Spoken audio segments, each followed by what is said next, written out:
Hello everyone, welcome back to the channel, where in today's video I'm going to be speaking about the Centurion Sho't Kal Dalet.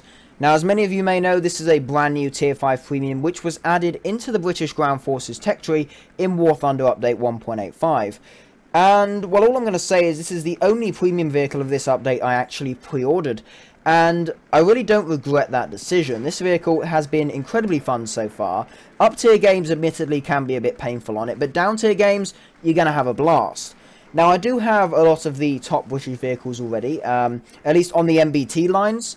In terms of, though, the ATGM launchers and the brand new Challenger 1 Mark III, I don't have them yet. So, partially a reason for getting this was to grind them, but on the other hand, it's a British tank. Obviously, I'm British, so I like British tanks. And it's an Israeli mod of a British tank, which, in my opinion's even better. So, you know, it was really appealing to me, as someone who just enjoys playing the game, to get this vehicle and to really enjoy playing it. And that's something that I have been doing.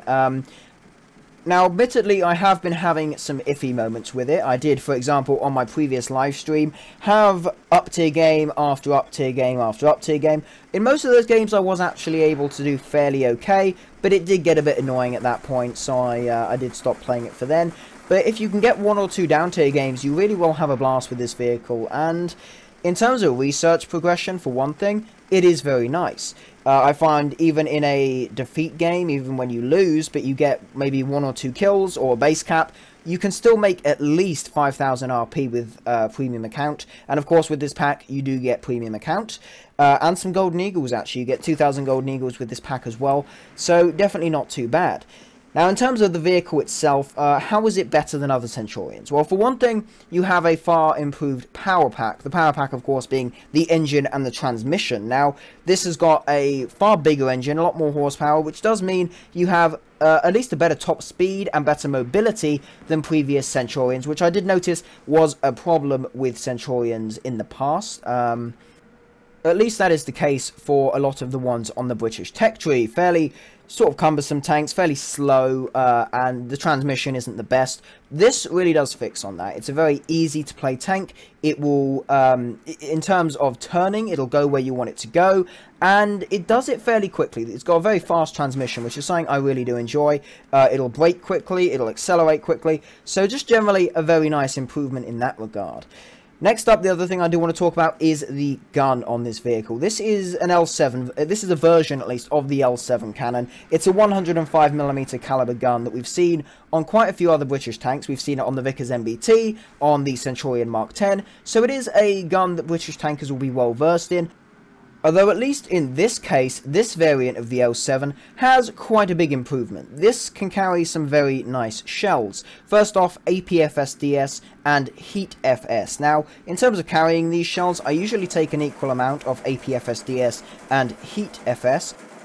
Although generally I do find I never use the Heat FS, I always use the APFSDS, mostly just because I tend to face MBTs of which have quite high amounts of armor, so they tend to be the most useful shells to use. Although Heat FS can be useful when facing lighter armored vehicles, such as generally light tanks, or for example anti-aircraft vehicles. And talking of attacking lightly armoured anti-aircraft vehicles, one other thing to mention is the machine guns. Now, this thing has two 50 cals and two 30 cals. Pretty decent guns there. The 30 caliber machine guns don't tend to do a huge amount of damage. 50 cals, on the other hand, when facing stuff like anti-aircraft vehicles, can be incredibly useful, which in a minute you are actually going to see in action. And, you know, a lot of machine guns, they do tend to provide help, and even shooting at aircraft, they are fairly decent. They can't angle up a huge amount for the most part, but they can, if an aircraft's fairly low, definitely shoot down an enemy aircraft. Now, another thing is the smoke shells. Of course, most top-tier tanks, I would dare say all top-tier tanks, will likely have smoke grenades fitted. This has a lot of them. At the beginning of the game, you will have 30 smoke grenades, most of which are fired from the dedicated smoke grenade launchers on the front of the turret. They fire 2 sets of just a large amount of smoke grenades. After that, I believe it's single fire from mortar launchers, which are mounted on top of the turret, and, you know, it just single fires them. They can be useful if you want to only block off, or at least only cover yourself from a certain area. You can just fire 1 grenade, and that will give you a little bit of cover. But for the most part, the mass firing from the smoke grenade launchers is very useful when you are trying to repair your vehicle and just want to throw out a load of smoke grenades. Now, you might remember how I said that these machine guns can be useful. You're about to see that in action. Now, I pull up on this enemy area, fire a shot into an actual tank that's sitting there, and then there's some of these little anti-aircraft vehicles, and also a normal little reserve Italian tank for some reason. I presume that's someone who has their shiny new M60 premium and decided, hey, let's also take along some reserve vehicles. They're completely going to be useful. But of course they're not. And as you can see, I did actually finish off a little anti-aircraft vehicle with my machine guns, which, you know, shows where they can be useful. Now, some other enemy tanks do pop up at the spawn, and I make the mistake of deciding to sort of pull up. There is also another Russian tank that spawns in, and yeah, well, it doesn't end so well for me. I presume, oh look, it's a T-44. Turns out it's actually a T-54, and he has quite a deadly round that can pen me, and I am one-shotted, which is unfortunate. I did get 10 kills, though, in a base cap, which certainly isn't too bad. Luckily for me, though, I did bring along my flying Hoover, and I clipped on a few 1,000-pound bombs, and decided to get some revenge. So there is the T-54. And there we go, he is dealt with. So that was the end of his game, at least in that vehicle. And the game was, of course, a victory, which was rather nice. 11 kills, a base cap, and I did die. But hey, for the second game of this video, I do not die. I actually get a fairly decent game this time. So I start off by engaging this enemy vehicle. So I'm trying to get my tank in a good position to make it difficult for him to shoot me. And I think, hey, let's just move forward, sling a shot into him and see what happens. And yeah, it goes pretty well. The shot goes straight through the upper frontal plate, knocks out most of the crew members, and that of course gives me my first kill of the game. So now what I decide to do next is move towards the B point. It is already being uncapped from the enemy by another teammate, so I think, hey, you know what, that could be some extra points for me, so I'm going to go grab them. So I move in towards the base and get well positioned next to my teammates. So, you know, there's a little bush in front of me that should make it a bit more difficult for someone to see me, and I have my teammate next to me, so I'm fairly well protected at this point, just waiting for it to uncap. And you know, I do begin to move out just to sort of move on to my next location. And for the rest of this game, I spend a lot of it just protecting this point, really, from other enemy tanks. Because, you know, in my opinion, if you're in a tank game, there's only 3 points. If you cap a point at the beginning of the game, just protect that point, and that'll help your team to win. So I'm moving up, and there's an enemy tank. He does fire at me. I believe it bounces, and my shot actually goes in, knocks out the turret ring and a crew member. He comes back up. I fire another shot in, which actually takes out the gun breach. He then tries to fire his gun, and he explodes. So, good stuff, I guess. That's another kill for me, second kill of the game. And my next kill is on a Panther 2. I really did feel sorry for this guy. Not sure why he was in it, but, you know, free real estate, I guess. So I just fired a shot in, took him out, and that's another kill for me.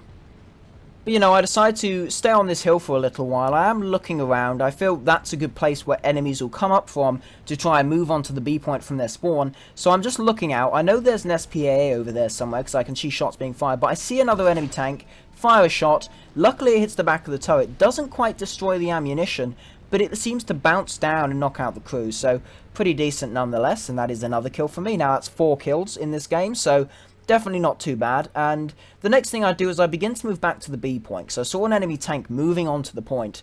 Unfortunately, he went through a load of buildings and I lost sight of him. So I thought, hey, let's move in, stop him from uncapping that. Because, you know, if he uncaps it, even if he just uncaps it, it'll take longer for our team to win. Now, luckily, I do find him. I knock out his engine and set fire to a fuel tank, so he's sitting there. And I am being cautious, because I know he can kill me, most likely. Luckily for me, though, he actually puts down smoke grenades, which does mean, of course, he can't see me. But I disabled his engine. I know exactly where he is. So I'm just waiting for him to I'm firing machine gun shots in, knock out some more stuff with a final shot. I don't know if he J's out or just fires his gun, but he does explode and die. So what I now do is I begin to move back to the position I was formerly at, just so I can cover the base a bit better from vehicles moving from the enemy spawn. I am seeing some shots being fired at me. It looks to be an SPAA, and I think it's a Whirlwind. I think I can see him, actually. So I do begin to move towards him, but unfortunately another friendly vehicle does actually get the kill before I can get to him. So, you know, fair dues. If he kills him before me, fair enough. But I do continue to move back, and I actually get all the way to just in front of the enemy spawn, where there appears to be 2 enemy SPAAs, causing a little bit of trouble for another friendly tank. So I begin to move in. I really don't think they're expecting me to move in from this side. Now, I do know for sure there looks to be a geopard up in that hill, so I begin to move in, get my gun at the ready, angled in, and I know that one shot of APFSDS should hull break him, so I get in, I see him, get in a good position, wait for the gun to go, and fire. There we go, that is the first kill. And there's another Geopard who doesn't seem to have realised I'm here, so I move in, get in a good position yet again, and there we go. That's another kill, and that is how it's done with this tank. So 2 kills in fairly quick succession.